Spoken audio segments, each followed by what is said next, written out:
Hello mga mare, good morning sa inyong lahat. At for today's lunch, ang ating menu ay ginisang sitaw.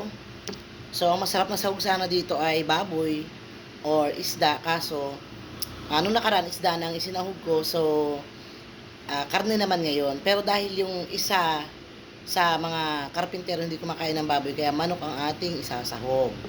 Ayan mga mare.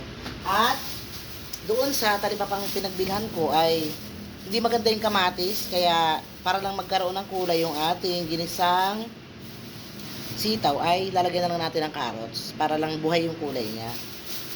Ayan. At habang i-prepare natin mga mare ang ating mga sangkap ay meron tayong itapik.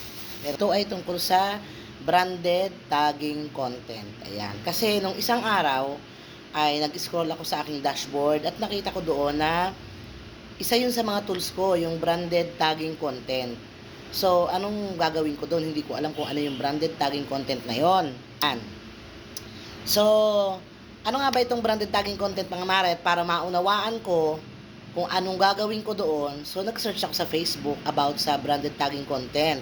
So, ito pala mga mare, ay pwede tayong gumawa ng content o mag-vlog, ipi-flex natin or parang ipinopromote natin ng isang brand, yan, ng produkto.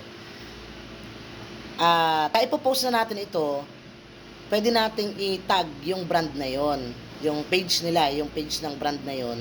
Pwede nating i-tag at pag nagustuhan nila yung content natin, ay babayaran nila tayo. Or maaaring bayaran nila tayo, siguro pinipili din nila. Ayun, so hindi ko alam. Well, medyo mahirap to mga mare kasi para bang nagpro-promote ka ng isang produkto or nag-e-endorse ka ng isang produkto. So, syempre sa ating lahat, sa kaalaman nating lahat, alam mo yung mga celebrity lang yung nakakagawa ng magandang pag-promote, di ba? Parang advertisement din eh. Pero iba pa rin sa advertisement. Ayan, basta sa ngayon, hindi ko pa siya, although nauunawaan ko, pero hindi ko alam kung paano natin gagawin. At may mga tinitingnan na rin ako ibang mga reels na may mga pinapakitang produkto. Pero may naalaala ako mga mare. Noong mga una na ako yung nagbablog, kung naaalaala niya doon sa mga matagal ko ng mga friends and followers, diba, dati pa ako nagluluto. Meron akong isang produktong laging ipinapakita doon at halos i-promote ko na nga. So, itry lang natin kung ito ba ang tinatawag na branded tagging content. So, hindi ko alam. So, itry natin ibalik yung ginagawa ko noon. Pansamantala, mga mare, sa ngayon ay samahan nyo muna ako. Prepare muna tayo. Hindi tayo pwedeng puro usap lang. Ang ating oras ay tumatakbo. Ayan na may mental block tayo mga mare. So, i-chop ko lang to mga mare at balikan ko kayo mga mare. Ayan mga mare at ito binabalatan ko ng ating sibuyas. At kung sakaling kayo mga mare ay na-experience nyo na or natapos nyo na or nagawa nyo na yung branded tagging content, meron na kayong post niyan, pwede nyo akong itag mga mare para ma-post din sa aking wall. At para malaman ko din kung paano ba yan, yung branded tagging content na yan. So, ini-imagine ko lang na tama na yung katulad ng ginagawa ko dati. So, itatry lang natin. Medyo ngayong araw mga mare ay nabigat yung pakiramdam ko kasi anong oras na ako nakatulog, mag-uumaga na. Dahil pagkagaling ko sa trabaho, nag-repack ako ng mani at nag-deliver ako ng madaling araw. Nakapag-deliver ako mga mare, mga bandang alas 2, 1:30 ng madaling araw.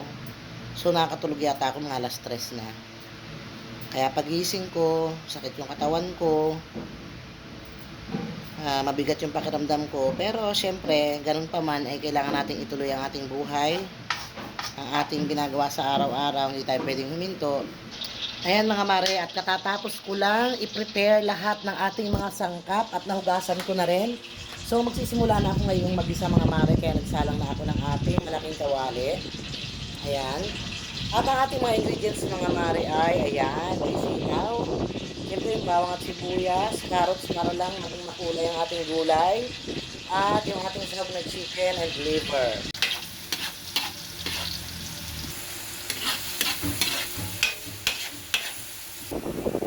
At ilagay na natin yung ating sahog na chicken mga mare.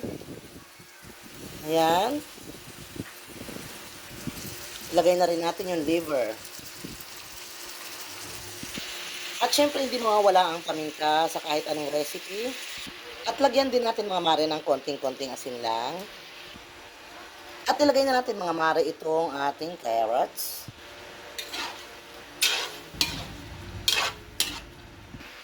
At lagyan na rin natin mga mare ng toyo, konti. At ilagay na natin mga mare yung ating sitaw dahil madami ang ating sitaw. So, hayaan natin na medyo may tubig siya para maluto yung ating sitaw. Ayan, ang ganda ng kulay mga mare, oh. Yummy. Lagyan din natin mga mare ng isang chicken cube dahil chicken ang ating sahog, kaya chicken cube ang ating ilalagay. At dagdagan din natin mare ang paminta dahil kanina ay kaunti lang yung nailagay natin. Lagyan din natin mga mare ng kaunting bechin. At syempre mga mare, hindi mawawala ang bida ng ating kusina. Ang bida na may hatid na sarap ang Magic Sarap. At lagyan din natin mga mare nitong isang mamasitas na original oyster sauce. Pampalapot lang yan mga mare dahil ang main sauce talaga niya is toyo. So para lumapot lang ng konti ang ating sarsa. At dagdagan na natin mga mare yung toyo. Yan, medyo damihan natin. Ayan, napakayami na yan tingnan. Pero hindi pa siya luto mga mare, kaya takpan muna natin para maluto ang ating sitaw.